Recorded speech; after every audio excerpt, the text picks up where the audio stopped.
মাননীয় স্পিকার, আপনাকে অসংখ্য ধন্যবাদ।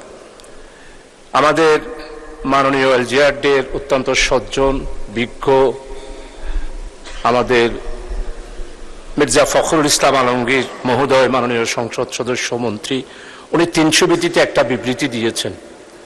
উনি বলেছেন আমাদের সংসদ সদস্যদের জন্য সুখবর, সেই হিসাবে উনি আজকে একটি বরাদ্দ আমাদের মাননীয় প্রধানমন্ত্রীর পক্ষ থেকে আমাদের একটি বরাদ্দের কথা শুনিয়েছেন।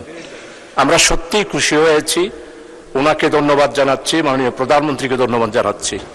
আমার যেই বিষয়টা 301-এর তথ্য জানিবার জন্য, অর্থাৎ 5-এর বৈধতার প্রশ্ন বিশেষ অধিকার আমাদের জন্য বললেন, কিন্তু সরকারি দলের সদস্যদের কত বরাদ্দ দিয়েছেন সেটাও যদি বলতেন তাহলে আমরা সবাই অত্যন্ত উপকৃত হতাম।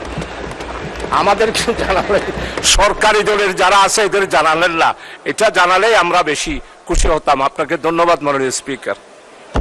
মাননীয় সদস্য, বিচিত্র এক প্রশ্ন আপনি উত্থাপন করেছেন।